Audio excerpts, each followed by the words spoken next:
আসসালামু আলাইকুম রহমতুল্লাহ। বাংলাদেশ ছাড়া বিশ্বের ইতিহাসে ক্যালেন্ডারে কোথাও কোনো মাস 31 দিনের উপরে নাই। 2024 সাল থেকে বাংলাদেশে একটা মাস 36 দিনে কাউন্ট করা হচ্ছে। এই মাসটা হচ্ছে জুলাই মাস। 5ই আগস্টকে বলা হয় 36 জুলাই।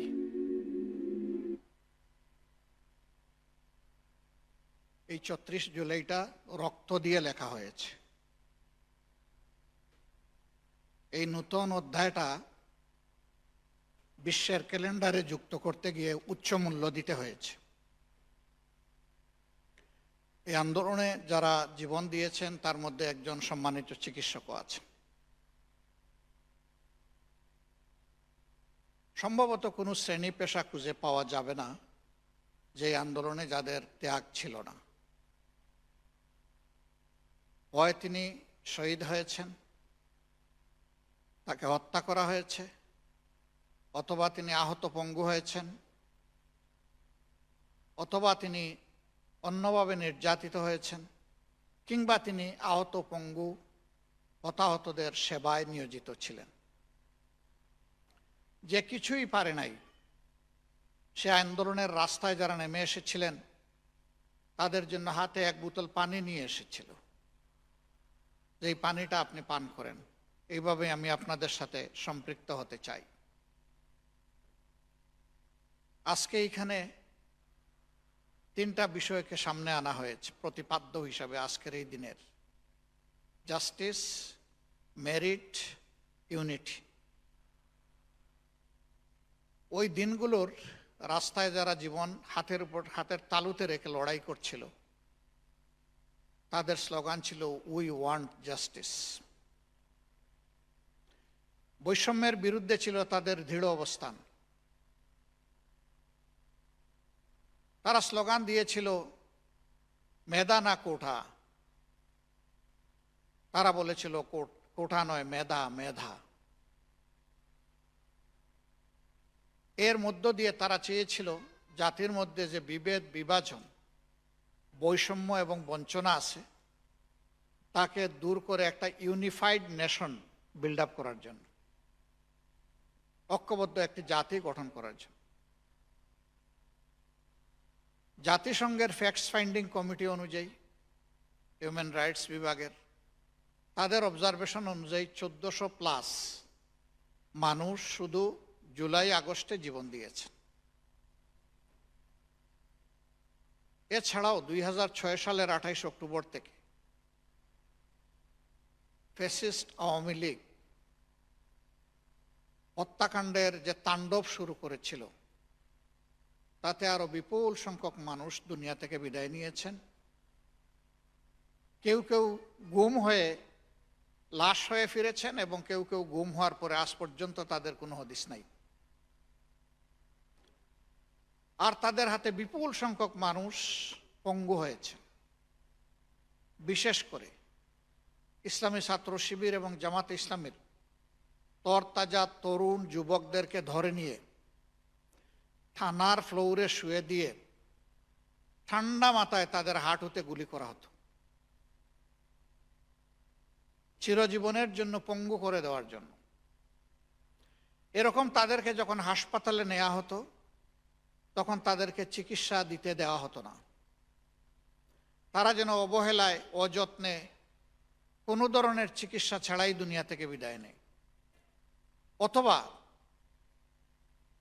তাদের আহত নির্দিষ্ট অঙ্গটা যেন পচে গলে শেষ হয়ে যায়, তারপরে যেন এটা ফেলে দিয়ে তাকে পঙ্গু বানিয়ে দেওয়া হয়।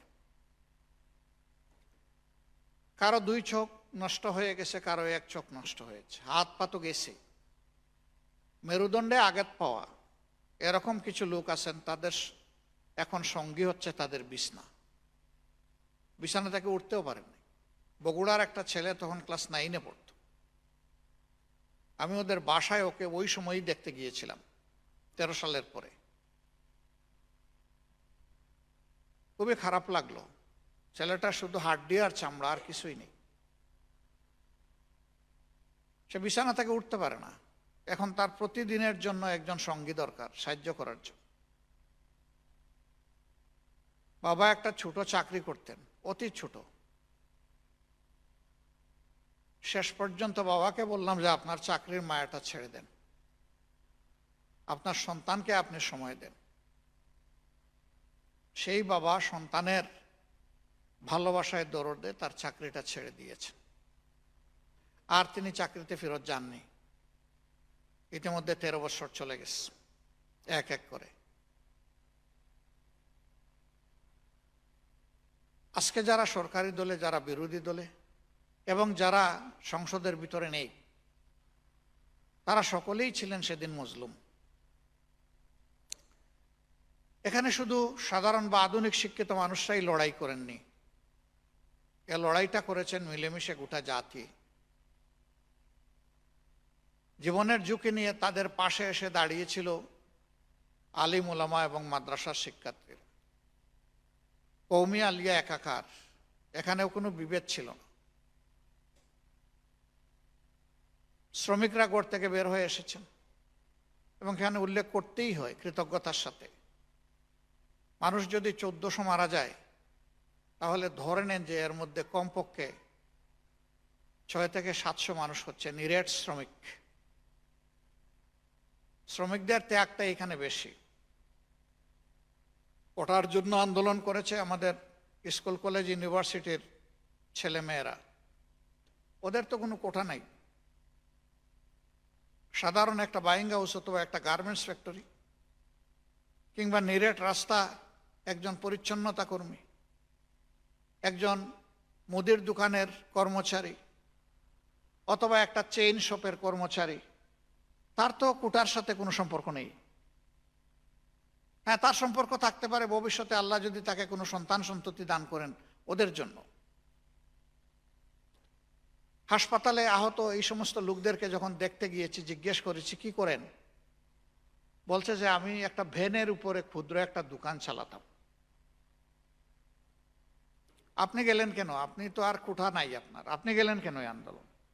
বলছে না, আমি কোঠার জন্য যাই নাই, আমি জাতির জীবন পাওয়ার জন্য গিয়েছি। তো এখন তো আপনার এক পা উড়ে গেছে, নাই তো, আপনি কি ফিল করছেন যে আপনার যে একটা পা নাই, কেটে ফেলা হয়েছে? বলে যে হ্যাঁ, খুব বুঝতে পারছি। এখন আপনার অনুভূতি কি? বলে যে খুব ভালো লাগতেছে। পা হারিয়েও আপনার ভালো লাগে? বলছে হ্যাঁ ভালো লাগে। কেন? বলছে জাতির জন্য পাটা দিতে পেরেছি। আপনি সুস্থ ছিলেন, 2 পা আপনার কাজ করেছে, আপনি গিয়েছেন রাস্তায়, করেছেন লড়াই, দিয়েছেন পা। আগামীতে তো 1 পা দিয়ে আর কিছুই করতে পারবে না, কয় হামাগুড়ি দিয়ে হলেও করব যদি আবার প্রয়োজন হয়। এই মানুষগুলা কি চেয়েছিল? এই মানুষগুলা এখানে লেখা প্রথম 2টা জিনিস চেয়েছিল। এখন যিনি প্রধানমন্ত্রী, তিনি দেশে আসার আগে এবং পরে বহুবার বলেছেন যে আমরা একটা মেধাতান্ত্রিক সমাজ, মেরিটোক্রেটিক সোসাইটি বিল্ড আপ করতে চাই। কোথায় সেই ওয়াদার বাস্তবায়ন? কোথায়? কোথাও তো দেখতে পাচ্ছি না। বরঞ্চ সৎ, মেধাবী, কমিটেড, দেশপ্রেমিক যারা নিরেটভাবে জাতিকে সার্ভিস দেবে, তাদেরকে সেই স্বৈরাচারী আমলের মতোই বিভিন্ন জায়গায় তাদেরকে নাজেহাল করা হচ্ছে। এখানে সেখানে পোস্টিং দেওয়া হচ্ছে। কেন এই প্রতিশোধ নিচ্ছেন? এই প্রতিশোধ কার বিরুদ্ধে? এই প্রতিশোধ এই ব্যক্তিগুলার বিরুদ্ধে নয়।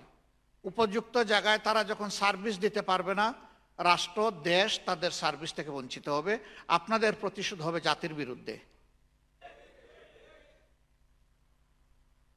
আমরা সংসদে দৃষ্টি আকর্ষণ করেছি, ব্যক্তিগতভাবে দৃষ্টি আকর্ষণ করেছি, কোনো পরিবর্তন তেমন দেখতে পাচ্ছি না। নার্সিসাস নামে একজন মানসিক রোগী ছিল। সে সবসময় পুকুরে, বিলে, খালে, ডুবায় ওখানে যাওয়ার জন্য চেষ্টা করত। তো তাকে যারা দেখে রাখতেন তারা ওখানে যেতে দিতেন না। একদিন তাকে জিজ্ঞেস করা হলো যে তুমি ওখানে পাগল হয়ে যাও কেন? যে আমাকে তো তোমরা পানির মধ্যে ডুবাইয়া রাখছো, ওখানে গেলে আমি শুকনা দেখতে পাই। মানসিক বিকৃতি যখন ঘটে তখন পানিতে ডুবে মরাকেই শুকনা হিসাবে দেখে। আজকের সমাজ দেখে আফসোস হয় কোনো শিক্ষাই বোধহয় আমাদের হলো না।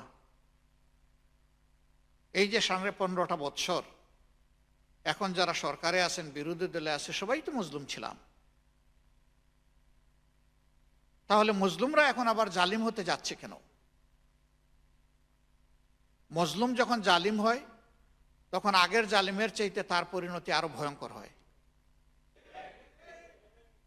এ কথাও আমরা সংসদে দাঁড়িয়ে বলেছি। আমরা এটাও বলেছি, ক্ষমতার দম্ভে কেউ যেন আমরা একদম দিশাহারা হয়ে না যাই। আজকে সরকারি গ্যালারিতে যারা বসেছেন আর আমরা যারা বিরোধী বেঞ্চে বসেছি, এটা যে কোনো সময় পরিবর্তন হতে পারে।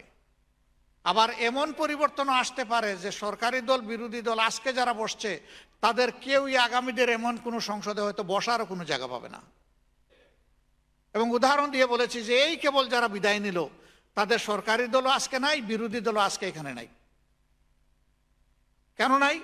তাদের অপকর্মের কারণে নাই। একটা দেশ সমাজ ছেড়ে পালায় কারা? যারা ভয়ঙ্কর অপরাধী, অপরাধের দায় থেকে, পরিণতি থেকে বাঁচার জন্য তারা পালিয়ে যায়। আজকে পালিয়ে যাওয়ারা উকিঝুঁকি দিচ্ছে, মাঝে মাঝেই গল্প শোনায়, এই বুধে এসে গেলাম। যে মানুষ ডেইলি একবার বলে আমি আত্মহত্যা করব, ও জীবনেও আত্মহত্যা করে না।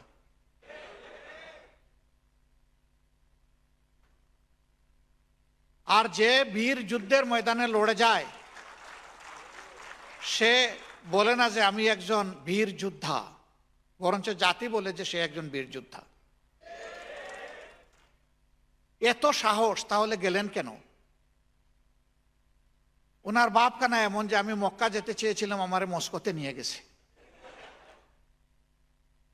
এখন উনি বলেন কই, আমি তো গোপালগঞ্জ যেতে চেয়েছিলাম, আমাকে এখানে কোথায় নিয়ে আসছে? অথচ এখন সবকিছু বের হয়ে আসছে। 3 দিন আগ থেকে পেরেশান হয়ে সেভারাল ফোন গিয়েছে পাশের দেশে, তাদের কাছে সাহায্য আশ্রয় চাওয়া হয়েছে। 3 তারিখ থেকে এটা শুরু হয়েছে, 3, 4, 5 3 দিন। সেটা কি গোপালগঞ্জ যাওয়ার জন্য ভারতে ফোন দিয়েছিলেন নাকি? এই কপটতা, জাতির সাথে এই তামাশা, এটা জাতি আর দেখতেও চায় না, শুনতেও চায় না। পাশের দেশ দাবি করে তারা আমাদের সবচেয়ে বড় বন্ধু। তো সবচেয়ে বড় বন্ধু হয়ে বাংলাদেশের সবচেয়ে বড় কিলারকে আপনারা বুকে জায়গা দিচ্ছেন কেন? সুযোগ জায়গা দেন নাই। আপনারা সমস্ত কূটনৈতিক শিষ্টাচার এবং 2 রাষ্ট্রের পারস্পরিক সম্পর্ককে বুড়ি আঙ্গুল দেখিয়ে তাকে ইন্টারন্যাশনাল জার্নাল কোয়ালিশনের সামনে আপনারা হাজির করে তাকে বক্তব্য রাখার সুযোগ দিয়েছেন। আমরা তার নিন্দা জানাই। কাজ করবেন শত্রুর গালবরা, বলবেন আমি বন্ধু। বাংলাদেশের মানুষ এত বোকা না। অপার থেকে মাঝে মাঝেই হুমকি দমকি দেওয়া হয়, আমরা কাউকে হুমকি দিতে চাই না। যে রাখাল ছেলে রাতের বেলা তার গরুগুলো আনতে গিয়ে বা পশুগুলো আনতে গিয়ে খোলা মাঠে একা পড়ে যায়, তখন দেখবেন যে খুব উচ্চ স্বরে সে গান গায়। এটা গান শোনানোর জন্য নয়, বয় তাড়ানোর জন্য।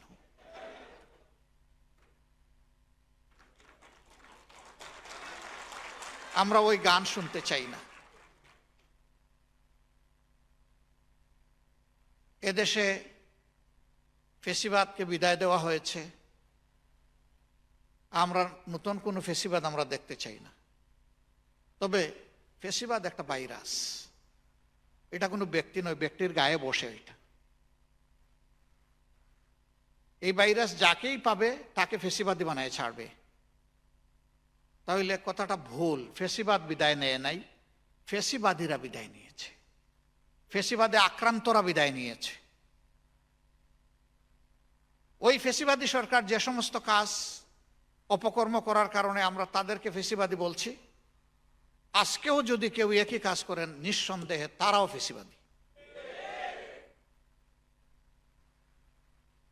যেই কাজটা অন্যের ছেলে করলে আমি বলবো সন্ত্রাসী, একই কাজ আমার ছেলে বললে তাকেও বলতে হবে সেও সন্ত্রাসী। চিকিৎসক বন্ধুগণ, বিশেষ করে এনডিএফ এর ভাই এবং বোনেরা, জুলাই আফসার যে আলহামদুলিল্লাহ আপনারা ঐতিহাসিক মানবিক ভূমিকা পালন করেছেন। যারা আহত হয়ে গিয়েছে আপনারা চাকরির এবং জীবনের ঝুঁকি নিয়ে তাদেরকে সে সময় চিকিৎসা দিয়েছেন।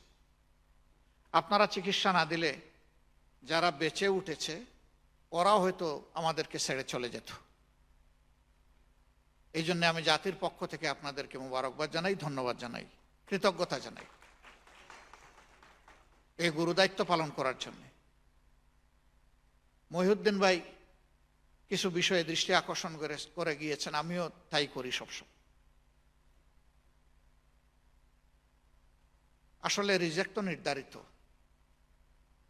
রুজিও নির্ধারিত, কিন্তু এটা হালাল না এটা হারাম, এটা হলো প্রশ্ন। আপনার ওই নির্ধারিত অংশটা যা আছে তা বাড়বে। অনেকে বলে তাইলে বরকতের দোয়া করি কেন? বরকতের দোয়া করি না ভলিউম বাড়ানোর জন্য, বরকতের দোয়া করি আল্লাহ যা দিয়েছেন এটা যেন আমার জন্য দুনিয়া আখিরাতে কল্যাণকর হয়, এটার নাম বরকত। বরকত মানে বৈধ অবৈধ পন্থায় সম্পদকে কুক্ষিভূত অথবা পুঞ্জীভূত করার নাম নয়। 2 নম্বর হলো আপনি আয়টা বৈধ পথেও করতে পারেন, অবৈধ পথেও করতে পারেন। বৈধ পথে করলে আপনি আল্লাহর একজন সন্তুষ্টভাজন গোলাম বা বান্দি হিসাবে থাকবেন, কিন্তু যদি অবৈধ পথে করেন তাহলে আপনি আমি আল্লাহ তাআলার প্রতি নাফরমান হব, অকৃতজ্ঞ হব। দুইটার পরিণামে এক নয়, ভিন্ন, সম্পূর্ণ ভিন্ন। কিন্তু জিনিস ওইটুকুই, এর বেশি না। ওটা বাড়বেও না কমবেও না, যা আছে তাই। একটাতে বারাকা আছে আর একটাতে নাই, একটাতে শান্তি আছে সম্মান আছে আর একটাতে নাই, একটাতে শৃঙ্খলা আছে উন্নতি আছে সমাজে অবদান আছে আর একটাতে নাই। কারো যদি বৈধ অর্থের পুঞ্জীভূত সমাহার থাকে, হযরতে তালহা রাদিয়াল্লাহু তাআলা আনহু তার উদাহরণ, হযরতে উসমান ইবনে আফফান রাদিয়াল্লাহু তাআলা আনহু তার উদাহরণ। তাদের সম্পদ দ্বারা গোটা উম্মাহ উপকৃত হয়েছে, হাজার হাজার দাস দাসী মুক্ত হয়েছেন, যুদ্ধের অর্থের যোগান দিয়েছেন, অস্ত্রের যোগান দিয়েছেন, রাষ্ট্রের ইকোনমি চলার জন্য তারা সাপোর্ট দিয়েছেন। এইভাবে মানবতা উপকৃত হয় বৈধ অর্থের দ্বারা। আর অবৈধ অর্থ থাকলে নিজে ধনী হওয়া যায় না, শ্বশুর বাড়ির লোকেরা ধনী হয়। ইলিগাল ইনকাম যারা করে তাদের শ্বশুর বাড়ি খুব ধনী, তারাই শুধু গরিব, তার বাপের বাড়ি গরিব। কেন বাপের বাড়িতে করে না? সহজে দরা খেয়ে যাবে এই জন্য এখানে করে না। তো মাল ডেলিগেট করে শালীর নামে, শালার নামে, শ্বশুরের নামে, শাশুড়ির নামে। এক সময় চালাক শালাশালি বলে বিপদের সময় জীবনের ঝুঁকি নিয়ে এগুলা পাহারা দিয়েছে, এখন আপনারে দিয়ে দিব, এত বোকা। গেল আমটাও গেল, সাথে সালাটাও গেল। তারপরে সংসারে, বহু সংসারে এইটা নিয়ে অশান্তি নেমে আসে, এমনকি সংসারটা ভেঙে বিচ্ছিন্ন হয়ে যায়। তো থাকলো কি আপনার? দেশের বাইরে নিয়ে গেছেন, এটাও বলতে পারছেন না কাউকে যে এই অর্থের মালিক আপনি। আপনি ছুট অবস্থায় সবসময় থাকতেছেন, আপনার মনে সবসময় পুলিশ পুলিশ ভাব।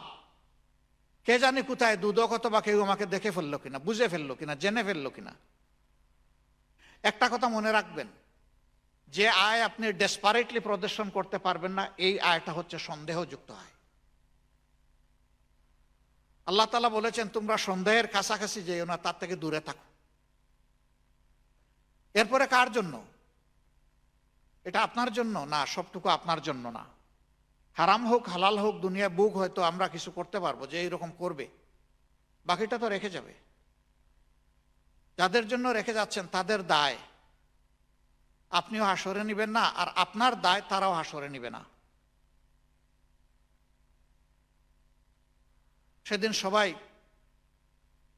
দৌড়াবে নিজের আমলনামা দেখার জন্য, কেউ আপনার পাশে এসে দাঁড়াবে না, মাও না বাবাও না। যে মা সবচেয়ে বেশি ইমোশনাল তার সন্তানের ব্যাপারে, দুনিয়ায় জীবনও দিয়া দেয় সন্তানের জীবন বাঁচানোর জন্য, সেই মা সেদিন এসে আপনার পাশে দাঁড়াবে না। আর কেউ তো দাঁড়ানোর প্রশ্নই ওঠে।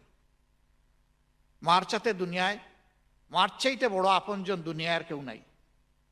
সেই মা তার সম্পর্ক অস্বীকার, দুষ্ট সন্তানের সম্পর্ক, বলবে না এটা আমার সন্তান হতে পারে না। সম্মানিত ভাইয়েরা, আদ্দিন হসপিটাল কিছুদিন আগে একটা অন্যায্য ক্ষতির মুখে পড়েছিল, তাই না? 6 জন নবজাতকের মৃত্যুর পর হাসপাতালের লাইসেন্স বাতিল করা হলো। এই লাইসেন্স বাতিল করার বিপক্ষে সারা জাতি এসে 8 দিনের পাশে দাঁড়ায় গেল, মহিউদ্দিন সাহেবের পাশে দাঁড়ায় গেল। সারা জাতি দাঁড়ায় নাই? যারা কোনোদিন ওনার পাশে এসে দাঁড়াবে, এই ধরনের একটা হাসপাতালের পাশে এসে দাঁড়াবে আমরা কল্পনাও করি নাই। ব্র্যান্ডিং করা হলো, এই হাসপাতালের মালিক জামাতে ইসলামীর, অতএব এটা জামাতে ইসলামীর হাসপাতাল, অতএব শাস্তি দিতে হবে। কেন সব কিছুকে রাজনীতিকরণ করতে হবে কেন? এটা মানব সভার একটা উজ্জ্বল জায়গা যেখানে মানুষ এসে শান্তি পায়। এই হাসপাতাল বন্ধ করার পরে মানুষের আহাজারি আমরা সবাই শুনেছি, সংসদে আমরা কথা বলেছি, অনেকেই কথা বলেছেন। এর বিপক্ষে একবারই শুধু ঝাঁঝালো একটা বক্তব্য শুনেছিলাম, এরপরে আর এটা দেওয়ারও কেউ সুযোগ পায় নাই বা সাহস করে নাই, যেটাই বলে। সম্মানিত ভাইয়েরা, এইভাবে সবগুলা সেক্টরকে এখন পলিটিসাইজ এবং পলিটিক্যাল লেন্স থেকে দেখা হয়, এটা বন্ধ করতে হবে। এটা না বন্ধ করে গালিগালাজ সব শেষ করার পরে আমি সংসদে বারবার বলি, শেষে এসে বলে যে আসেন আমরা ঐক্যবদ্ধ হয়ে জাতি গঠন করি। এই ভণ্ডামি বাদ দিতে হবে। জাতিকে ঐক্যবদ্ধ করতে হলে জাতির প্রত্যেকটা নাগরিককে সম্মান করতে হবে, তার ন্যায্য পাওনা তাকে দিতে হবে, জাস্টিস অবশ্যই এস্টাবলিশ করতে হবে, ডিসপ্যারিটি অবশ্যই দূর করতে হবে। আর যারা সত্যিকার অর্থে দেশপ্রেমিক, সৎ এবং মেরিটোরিয়াস, তাদেরকে সমাজের ভালো ভালো জায়গায় দিতে হবে। তা না দিয়ে যদি অন্যদেরকে দেওয়া হয়, তাহলে মনে রাখবেন যে যারা এই কাজ করছে তারা একটা অসৎ উদ্দেশ্যে করছে। তারা তাদের হাতে পাওয়ারকে অ্যাবসলিউট বানাতে চায়। কোনো প্রতিবাদী কণ্ঠ অথবা সৎ মানুষকে কোনো জায়গায় জায়গা দিতে চায় না। অ্যাবসলিউট পাওয়ার মেক অ্যাবসলিউট করাপশন। এই বড় মাত্রার করাপশন করার জন্য যদি এই কোম্পানি খোলা হয়ে থাকে, উদ্যোগ নেওয়া হয় থাকে, তাহলে আমরা তাদেরকে দুঃসংবাদ দিচ্ছি, আমরা বসে বসে চুপ করে আঙ্গুল চুষব না। ইনশাআল্লাহ তাআলা আজিম আমাদের প্রতিবাদ সংসদে এবং সংসদের বাইরে শুরু হয়েছে। জাতির সাথে বৈষম্য যত বেশি করা হবে, লুটপাট যতটুকু করা হবে, অন্যায় অপরাধ করা হবে, আমাদের এই আন্দোলন তত বেশি সামনের দিকে আরও মোমেন্টাম নিয়ে এগিয়ে যাবে ইনশাআল্লাহ, এবং শেষ পর্যন্ত সত্যের বিজয় হবে আল্লাহ চাইলে। চিকিৎসক বন্ধুগণ, 8 দিন দিয়ে আমি যে উদাহরণটা আপনাদেরকে দিয়েছি, এর অর্থ হচ্ছে আপনি মানবিক হন, আপনি মানুষের জন্য হন, তাহলে আল্লাহ তাআলা আপনার শান্তি এবং সম্মান, দুইটা মহামূল্যবান জিনিস আপনাকে দান করবেন।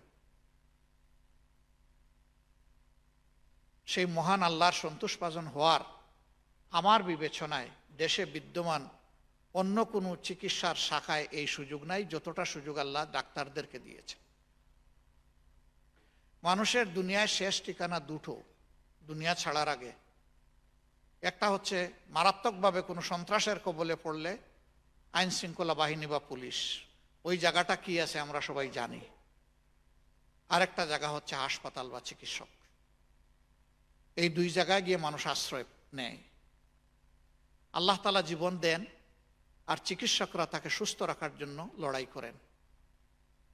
এই জন্য ওয়েস্টার্ন সোসাইটিতে চিকিৎসকদেরকে বলা হয় নেক্সট টু দ্য গড। আল্লাহ জীবন দিয়েছেন আর আমার প্রিয় চিকিৎসক আমার জীবনটাকে সুস্থ রাখার জন্য আমার সাথে থাকে। সেই সমাজে একজন চিকিৎসক তো অনেক উঁচু ব্যাপার।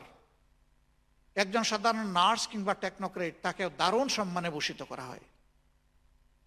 আসুন আমরা আমাদের মাধ্যমে সেই উদাহরণটা সেট করি, ওই হারানো গৌরবটা ফিরিয়ে আনি এবং সমাজকে আমরা সুস্থ সবল করে তুলি। আমি আজকে আপনাদের এই 3 থিমের সাথে আমি সম্পূর্ণ একমত, একাত্মতা ঘোষণা করলাম। আল্লাহ তাআলা আমাদেরকে যদি সুযোগ দেন কখনো, ইনশাআল্লাহ এই তিনটা নিয়েই আমরা কাজ করব। জাস্টিস যখন সমাজে থাকবে, মেরিটকে যখন মূল্যায়ন করা হবে, জাতীয় ইউনিটি তখন অটোমেটিক্যালি বিল্ড আপ হওয়ার সুযোগ তৈরি হয়ে যাবে। আর প্রথম দুইটাকে উপেক্ষা করে কখনো ইউনিটি হবে না। জুলাইব্যাপী আপনাদের এই আয়োজনের জন্য আমার তরফ থেকে আমি আপনাদেরকে ধন্যবাদ জানিয়ে, বিভিন্ন প্রতিযোগিতায় যারা সোনামণিরা অংশগ্রহণ করেছে, জানি না বড়রাও অংশগ্রহণ করেছেন কিনা, যারাই প্রতিযোগী হিসাবে অংশগ্রহণ করেছেন তাদেরকে ধন্যবাদ জানাই। আর যারা আজকে পুরস্কার জিতবেন অগ্রিম তাদেরকে অভিনন্দন জানাই। আসসালামু আলাইকুম ওয়া রাহমাতুল্লাহ।